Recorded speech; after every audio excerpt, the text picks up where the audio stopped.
Hey, what's up, everybody? Video 44 coming at you in another video. All right, so the score was 139 to 122. The Los Angeles Lakers definitely got the victory there against the New Orleans Pelicans, and it was a hell of an offensive performance for both teams. I got to give credit to the Pellies too.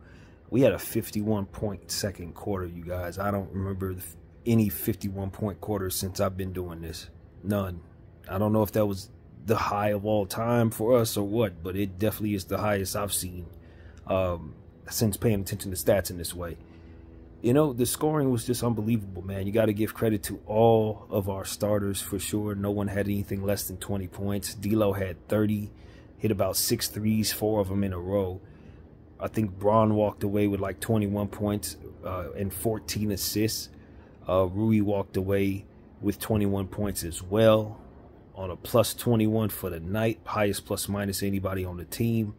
Austin Reeves, I think, had 27 points and 10 of 15 from the field. It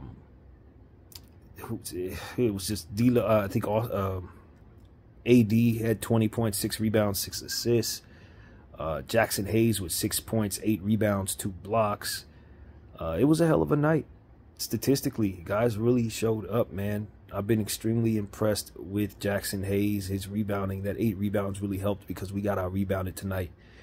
But it just didn't matter because there wasn't a whole lot of shots being bricked on either side, man. We really, really, really scored the ball. So, you know, I got to give credit where credit is due. I mean, the Lakers shot, 45% from behind the arc, over 50% from the field.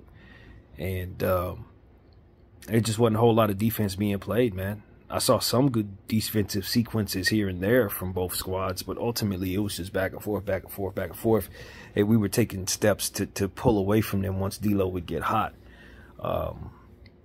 And boy, did he get hot.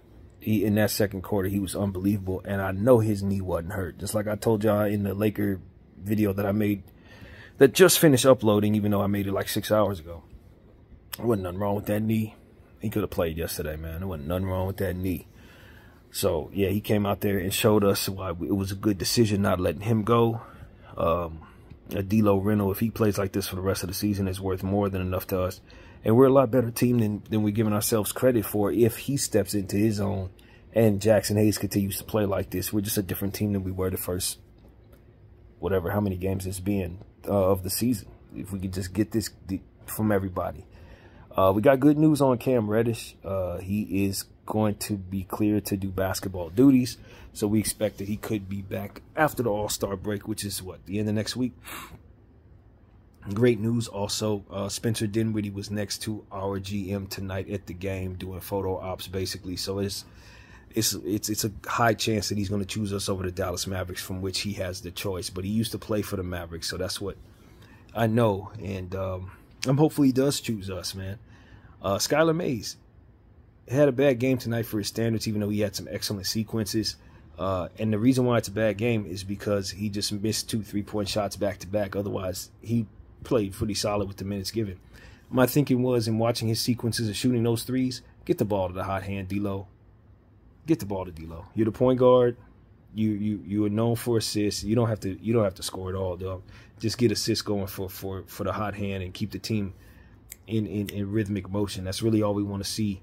If you score, we're happy about it, but you do not have to take the shots you took in that situation. Especially with D'Lo being so hot. I think the team needed to feed him. And I always say, this is my criticism of this team. We don't tend to root for our teammates when they're hot. You know what I mean? It's like, dog, he's hot. Get him the ball. We only have a few players on this team that I can genuinely say consistently feed the hot hand. Otherwise, this guy's looking for their own shot. I got to get mine. Let me do, you know, it's too much. I saw some of that tonight that really just irritated me. Once again, with D'Lo being hot, I feel like that's a broken record. I've said this before. But we need to feed D'Lo when he's hot like that. Let him get 12, 13, 14, 15 threes up if that's how he's shooting. Because you getting your shot up, random whoever else, you ain't hot. He is. So I don't know. I always have something to complain about, but that was something that irritated me. Otherwise, I thought guys played great. It was an offensive game. I really was happy to see Rui Hachimura finally snap out of his funk. He's been having issues, and he's finally 100% healthy. And weak side Rui showed up tonight, man. I keep telling y'all that's a real thing. Him coming from the weak side and swatting shots to hell. He does that. He really does that. It's a part of his game. You can count on it. And so I really like the fact that we have him in the starting lineup. And look, this doesn't have to end. What the Lakers are used to, as far as the scoring in the starting lineup, is having a non-scorer or two non-scorers in the starting lineup at all times.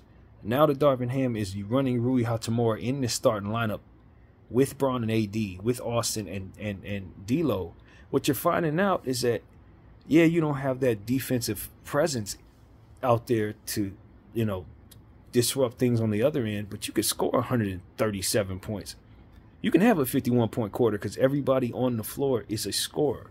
So it creates space for they create space for one another. And then if they're all clicking at the same time, you get what you got tonight in that second quarter. So for me, it's like we could have been doing this all season damn long, y'all. These same 5 players have been on the team all year long. But because Coach had his grand ideas about every damn thing but doing this, we didn't see this dynamic. So we're sitting up here shocked halfway through the season because Rui, D'Lo, Bron, AD, and Austin could play well together. News flash, they're all scorers. We have spacing issues when you do anything else, or limited player issues when you're running Torian to starting lineup. You know what I'm saying? So it's like, bro, I'm telling y'all, and I've been saying this all season, Darvin be the one in the way. And when he has less options, look at all the options that have been taken from him. And what was he forced to do? What he should have been doing the whole damn time. And look at what he gave him. The highest scoring night of the season. And a win against the Pelicans, who were red hot with 4 straight wins. I just want so bad to not be negative. But these are the type of games that show me what my team has been capable of all the time. And I know damn well I shouldn't have been seeing some of the stuff I was seeing out there. Running Cam Reddish in the starting lineup with Torrey and Prince. You weren't going to get this dynamic. You were never going to get what you saw tonight, you guys. It took removing damn near half the team for this man to put a rotation on the floor that looked like this, that looked this good. And it's just, oh my God. I just am happy for what I saw tonight.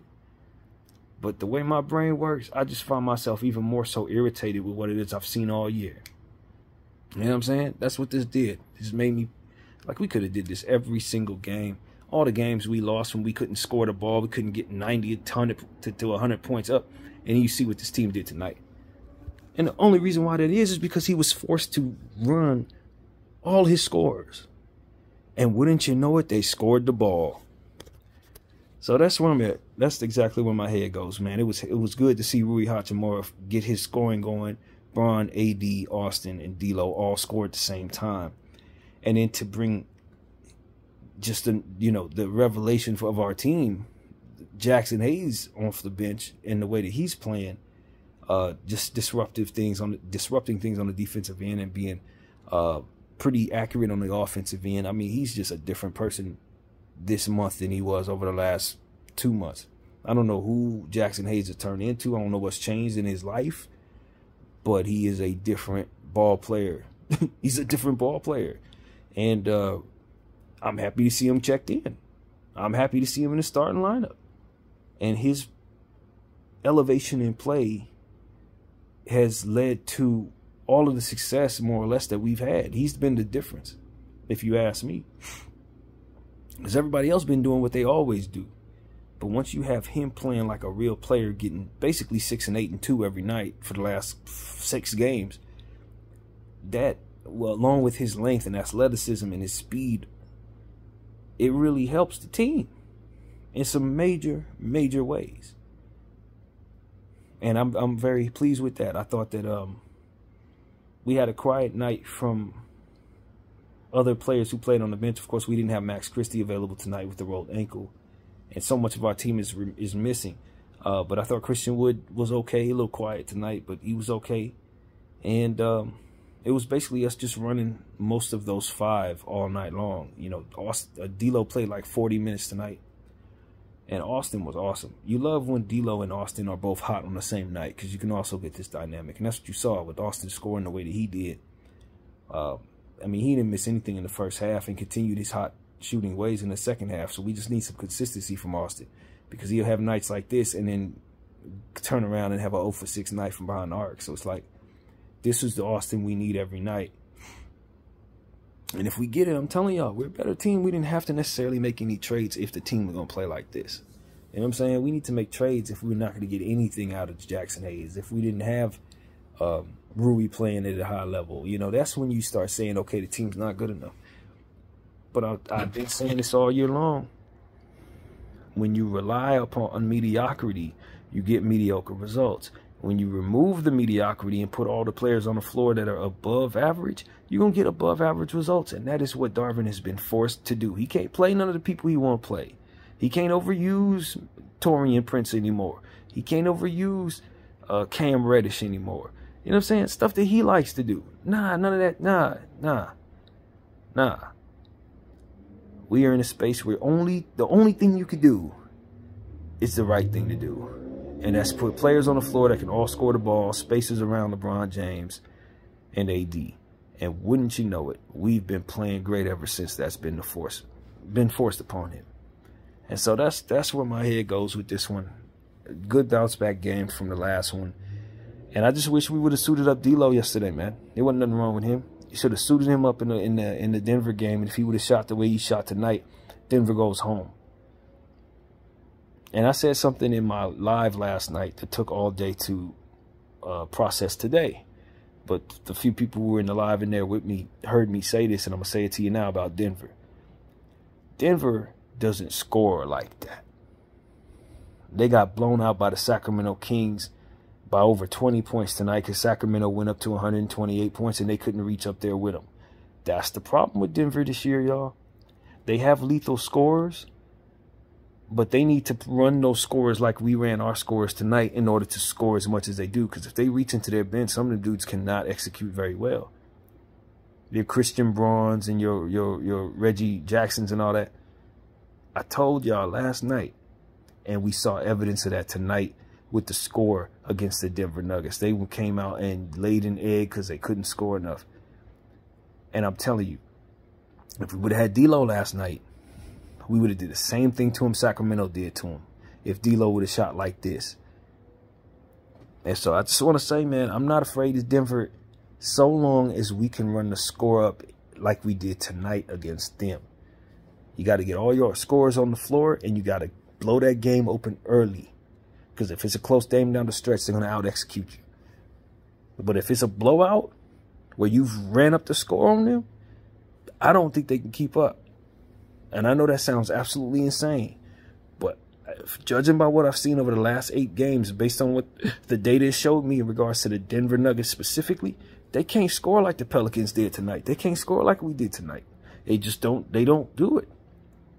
And they have the scorers, obviously, but it don't translate to big scoring numbers. And so I told you, I think they're going to get knocked off by a Sacramento team or a Clipper team or anybody that can reach up to 130 points. That was my point on that team. And that is exactly what the evidence showed us tonight. So I just think that's important for those old Laker daddies over there. I'm still thinking about yesterday's game, and I felt it was relevant to mention tonight because we had mentioned it. And we saw how we scored tonight. That's the point. So our next game is going to be against the Detroit Pistons on Tuesday. It's going to be the longest time off we've had since December, basically. We ain't had more than one night off since. So this is going to be good for them to get some rest, lick their wounds. Hopefully some guys can get a little further along in their healing process for those who have rolled ankles and stuff like that. And I don't think it's going to be an easy game. I don't think that this is not the same Detroit.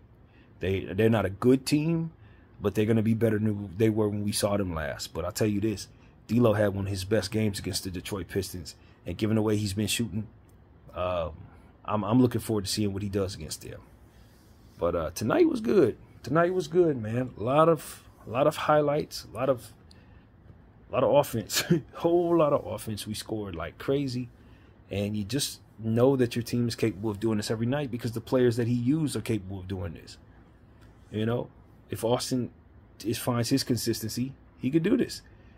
And I think there's a correlation between having all offensive players on the floor and guys being able to play well off of that with the spacing available to them. Austin hasn't played with much spacing all year. Why? Because he's always on the floor with either Vanderbilt or Cam Reddish. D'Lo hasn't had spacing all year. Why? Same thing. You see what I'm saying? And so it's like, when you have players that are a threat from all over the floor, just like we said 3 nights ago when we were forced to run this lineup a lot of the time, you see excellent scoring outputs. And tonight was the same. This should be the main lineup we use regardless of who comes back or what have you. It don't matter. I don't care what people have to say. The evidence is here. The evidence was on the road trip. When Rui, Bron, AD, Austin, and D'Lo on the floor together, you have your best chance to win because all of them play off the spacing that they provide one another. They all are looking to score the ball, and you can run up the score to 150 because we kind of took our foot off the gas, to be honest with you. We could have scored even more tonight, and that's our best chance of winning. And Anthony Davis is an amazing defender. Rui Hachimura can help defend, and they are able to do enough. Bron and them are able to do enough to where if they don't do it defensively, they can get it scoring. And the ball pops all over the place, and it all works out. It all falls into place. And we saw AD get in foul trouble. We brought in Christian Wood. We brought in Jackson Hayes, and we were able to weather the storm. That should be how you look at your rotations from here on out. When Cam gets back, Max gets back, they fit in somewhere in there. Torian comes off the bench, they fit in there somewhere like that. Vando, we use him according to what it is that we need. Otherwise, if you want the best out of Austin Reeves, he needs to be on the floor with people who are not going to have the defense collapsing on him. That's the end of the story.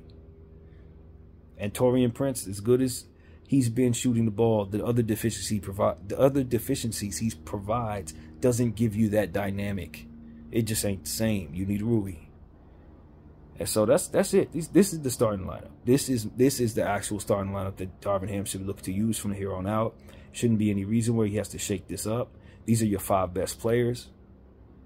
It really is your 5 best players. When Spencer Dinwiddie gets here, we're going to be able to use him off the bench or maybe use him in some certain aspects of the starting lineup if you choose.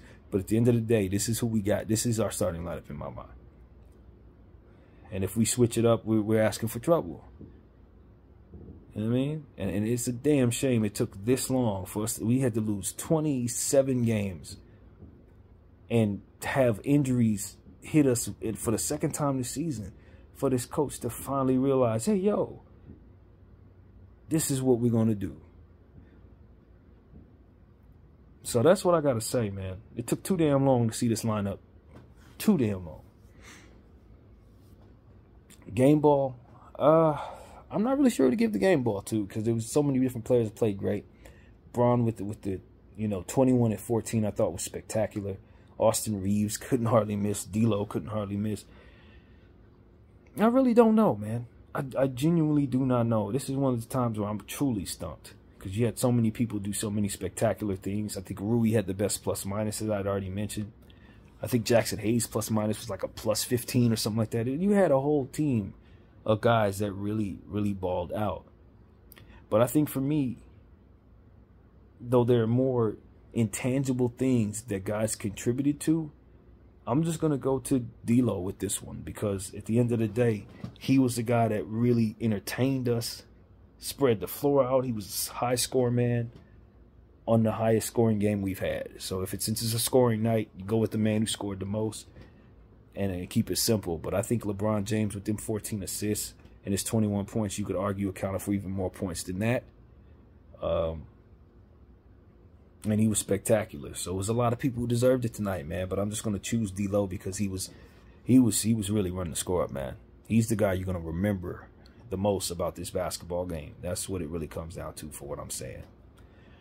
So yeah, man, great game, great output. Not a whole lot to complain about at all. I think the thing I'm complaining about is the fact that it took this long to see a game like this where it was nothing to complain about at all. But our team is rolling. The scoring is there. And we know we could have did better against the Denver Nuggets if we would have just ran D'Lo out there last night, for which, again, I believe he could have played. And but he was ready tonight. He was fresh tonight, and he gave us what he had. And You know, very happy to see this type of thing, and I'm very excited about the possibility of Spencer Dinwiddie signing with this team, man. I'm glad he was able to see this game. You know what I mean? In the stands next to Rob Pelinka, because this is one of them games that really sells the team, you know, to a guy like that. You start wondering what you could do, how you could contribute to a team, how they're gonna play. You know, if we would have came out here and laid an egg, I don't think it would have helped much. But given the fact that he saw our highest scoring game, and he's a scorer himself, he's a playmaker himself, you have to feel really confident that he's going to choose the Lakers to play for. Plus, he's from LA, man. Let's just be honest. Dude's from LA. He was traded to Dallas. He played for Dallas, but I can't see him leaving home to go back to a team like that traded him away. I can't see it. So I think we get Spencer Dinwiddie. I'm almost certain of that. And excited about it. I don't know where he's going to slide in the lineup, but definitely excited about what he can do for our unit, whatever unit we throw him in. So, yeah, man, that's what I got to say. It's good. This is good. We're starting to see the possibility of reinforcements coming in to boost our overall team. And like I said, Jackson Hayes being a revelation like this, just completely coming out of nowhere and developing overnight. Hopefully he doesn't take any steps backwards or turn an ankle or anything, knock on wood. I think that single, you know, those two players right there can make us a much better team in the second half, man. They really can. And we don't have to rush anyone back. Let our guys heal. Let our guys get stronger. You know, everybody. Cam Reddish, I wouldn't rush any of these dudes back. So that's pretty much the thought there, man. That is it. Looking forward to the game against Detroit. And definitely celebrating this one tonight, man. One of the highest scoring games I think I've seen in my time of watching this particular era of basketball, man. I've seen some high-scoring games before. Of course, there's been other high-scoring games around the league. But as far as a Laker game, our teams generally don't score like this. Definitely no 51-point quarters. So, bravo, Lakers. BDL 44. I thank y'all for watching. I'm out.